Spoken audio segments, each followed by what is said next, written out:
From my panelists on this third anniversary of the handshake. In studio I have with me Senator Abshiro Halake, who's the chairperson, Center for Multi-Party Democracy, and also a KANU senator. Welcome to the program. We also have Advocate of the High Court, Charles Kanjama, whilst joining us virtually is Martha Karua, NAK Kenya Party Leader. Martha, I want to get that quick reaction first from you, because you are in the... Yes, it is his dream. Where is the good faith? Okay, we'll get deeper into that when we get into the substantive interview, but let me also bring in Senator Halake. Now, I don't know which hat you're going to wear for this question, the hat of CMD or the hat of the KANU party, but as we look at 3 years into the handshake, and as we look at the promises that were made with the handshake, where are we now? You see where Honorable Martha Karua is. What view do you hold about the progress, or lack of it, that the country has made?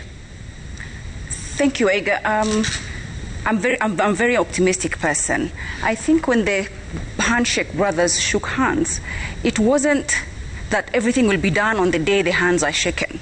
It was so that then systems and processes are put in place. It's so that then the structural barriers are started to be broken, so that then in future we have institutionalized some of these things, be they the 35% or be they other structural issues that have held us back and have brought, be they the electoral violence or the tensions that we have before elections that put our economy at a standstill, be they the corruption or the lack of inclusivity or the violence that we experience. So for me, I'm not going to say where is the result today, because when a vision is being set, it is not for today, it is for the future.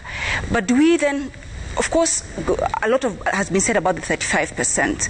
Yes, we may not have it today, but institutionalizing it, ingraining it into our constitution will make sure that the future generations have something they can fight for, because it's law. It's our supreme law that demands it.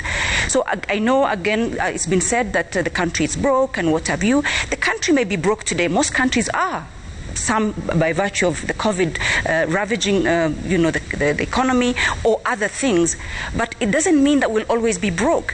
I know it's been said the IMF is here, therefore the country is in receivership. It's not the first time that IMF has come to discuss debt relief or debt management plan with countries, especially countries in the developing world that have had these kinds of things. So for me, really, I think we don't need to sensationalize it. I think there's a lot of goodwill and a lot of good things in BBI that we can look at. Is it perfect? I'm not saying it's perfect, but is it something that is looking at the big picture? It definitely is. Senator, you've raised some interesting points that we'll interrogate a little bit later on, but Wakili Kanjama, the challenge is that you have about a minute, because I know we need to take that break. I know you have a case in court challenging some aspect of the BBI process. We won't get into that. But Kenyans today, some would say, are at a crossroad. There's the BBI promise, and there's a lot that's been said about that. Then there's the Linda Katiba warning. What should Kenyans use to interrogate who is telling them the truth? What would you say? I think, Wahiga, it's very unlikely to have an initiative that has been commenced with the idea of bringing Kenyans together that is all bad. So there are several positive proposals in the BBI process and in the bill. There are some constitutional amendment proposals that everyone who reviews the bill will find look quite attractive. But also it is quite unlikely, being human beings, that you'd find a bill that is perfect.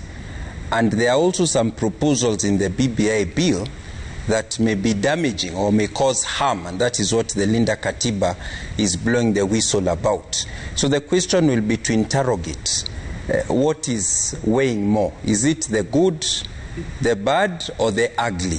And sometimes for politicians, because this is a political project, when they want to persuade Kenyans or voters to accept some proposals which have package for politicians and maybe may be a bit poisonous, they give you sweeteners.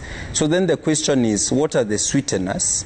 What are the poison pills in BBI? You know what you've done?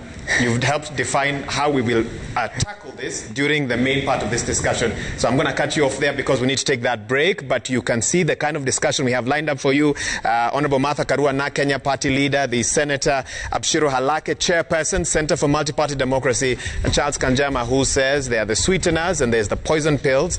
And we need to figure out just what Kenyans need to think about even as the BBI process moves on this third anniversary.